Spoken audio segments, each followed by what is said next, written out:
Hello বন্ধুরা, গরিব ছেলের গার্ডেনে সবাইকে স্বাগত। আজকে তোমাদের সামনে ড্রাগন গাছের নতুন ভিডিও নিয়ে চলে আসলাম। চলো ভিডিওটি শুরু করা যাক। তোমরা আমার ড্রাগন গাছের গোড়াতে লক্ষ্য করে দেখো যে কত নোংরা আগাছা জন্মিয়েছে।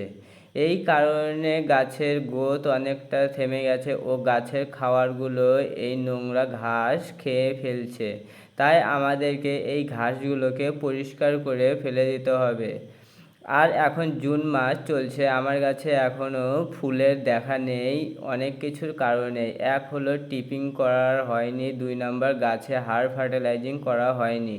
তাই আমি জুন মাসের আজকে 9-10 তারিখ আজকে আমি হাড় ফার্টিলাইজিং করে ফেলবো। তাই প্রথমে আমি পরিষ্কার করে নিচ্ছি। তোমাদের গাছেও যদি ফুল ফল না এসে থাকে তাহলে ভেবে নেবে যে গাছের পুষ্টির অভাব হয়েছে, তাই আমাদের হাড় ফার্টিলাইজিংটা করে ফেলতে হবে। ফুল না আসার আরেকটি কারণ হলো গাছের গ্রোথ যদি এখনও বাড়তেই থাকে তাহলে আমাদেরকে গাছের মাথাগুলোকে কেটে টিপিং করে দিতে হবে। তাহলে গাছের গ্রোথ থেমে যাবে ও ফুল ফল আসা স্টার্ট হয়ে যাবে।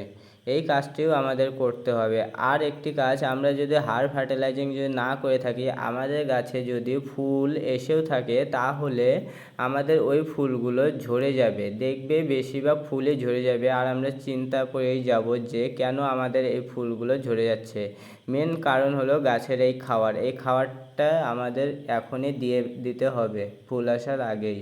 ও তোমাদের গাছে যদি এখনও ফুল না এসে থাকে, আমি যে 2টি টিপসের কথা বললাম এই 2টি টিপস উপলব্ধি করে তোমরা গাছে প্রয়োগ করে দেখো যে 15 দিনের মধ্যেই তোমাদের গাছে ফুল চলে আসবে আশা করছি। আর ইনফরমেটিভ ভিডিও দেখার জন্য চ্যানেলটিকে সাবস্ক্রাইব করে রাখো নতুন নতুন ভিডিও সব থেকে আগে দেখার জন্য। বাই বাই, দেখা হচ্ছে পরের ভিডিওতে।